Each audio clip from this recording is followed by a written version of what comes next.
Have you ever followed manifestation teachings, read the books, listen to the videos, and still felt confused, even when you were doing everything right? If you have, this video is for you. You may have come across the work of Dr. Joe Dispenza. His message, that your thoughts shape your biology, that your emotions can literally rewire your brain, it changed the way millions of people see themselves. Or perhaps Bob Proctor. He spent over 60 years teaching one profound idea, that there is a paradigm, a deep pattern of belief, quietly running your life from beneath the surface. And perhaps you found Rhonda Byrne. She brought an ancient idea into the modern world, that your feelings are a frequency and the universe responds to the signal you're sending. These are real teachers, brilliant, generous minds. Their work has genuinely transformed lives, and yet something still felt off, didn't it? I remember sitting with those teachings, genuinely committed to them, doing the meditations, writing the affirmations, trying to feel gratitude before I had anything to feel grateful for. And there were moments, beautiful moments, where something shifted, where I felt it, that quiet certainty. But then the doubt would creep back in, and I'd wonder, am I doing this wrong? Is my subconscious too deeply programmed? Am I vibrating at the wrong frequency? I wasn't alone in that wondering, and maybe neither are you. Here is something important to understand. The confusion you feel isn't because the teachings are wrong.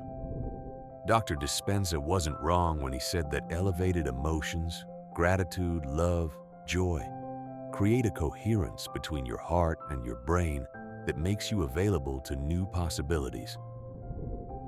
Bob Proctor wasn't wrong when he explained that your paradigm, your subconscious programming, will keep recreating the same results until the pattern beneath changes.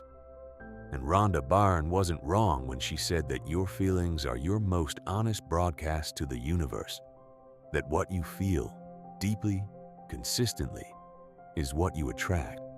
The teachings are not wrong, but they can be misunderstood. And misunderstanding a map doesn't make the destination unreachable. It just means you haven't seen the map clearly yet. So let me ask you something. Have you ever tried to feel grateful? While underneath, a voice was quietly saying, but nothing has changed yet. Have you ever tried to visualize your desired life and found yourself pulled back again and again to the life you already have? Have you ever wondered if maybe your subconscious programming is just too deep, too old, too stubborn to shift? Or perhaps you've asked yourself this question, the one almost no one talks about. If the law of attraction is always working, why does it feel like it's working against me? These questions aren't signs of failure. They are signs of someone paying close attention. Dr. Dispenza has said that most people try to create from survival emotions, from fear, from lack, from urgency. And when you operate from those states, your body is still living in the past. It cannot yet feel the future as real. Bob Proctor called this the paradigm problem. Your conscious mind sets the goal, but your subconscious programming, built over decades, quietly pulls you back to the familiar, not out of cruelty, out of habit. And Rhonda Byrne would say, when you feel confused or stuck or unworthy, you are simply broadcasting a frequency that doesn't yet match what you want. None of this is a life sentence. It's just information. Here's what I want you to sit with. When Joe Dispenza talks about elevated emotions, he isn't asking you to pretend. He's asking you to practice. There is a difference. Pretending means ignoring where you are. Practicing means gently, patiently, choosing a different inner state than the one that feels automatic. When Bob Proctor talks about changing your paradigm, he isn't asking you to fight your subconscious. He's asking you to feed it something new, slowly, consistently, with repetition and genuine feeling. And when Rhonda Byrne says your feelings are your frequency, she isn't saying every low moment will ruin everything. She's saying your dominant, recurring emotional state is the signal the universe is receiving. So the question isn't, why isn't this working? The question is, what am I practicing most of the time without even knowing I'm practicing it?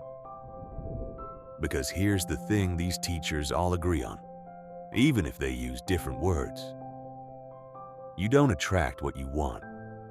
You attract what you are, not what you want desperately, not what you visualize once a week, but what you are in your quiet moments, in your unguarded thoughts, in the story you tell yourself about who you are and what you deserve. That is your point of attraction. This means something important. It means you haven't been failing at manifestation. You've been practicing something unconsciously. And now you get to choose what you practice instead. That's not a punishment. That's actually extraordinary news, because it means the work isn't about doing more. It isn't about finding the perfect meditation, or the right visualization board, or the exact right words in your affirmations. It's about becoming aware of what you're already telling yourself. And then, gently, without self-criticism, beginning to shift it, one moment at a time, one breath at a time. The teachers that moved you, Joe Dispenza, Bob Proctor, Rhonda Byrne, they weren't showing you a trick. They were showing you a truth.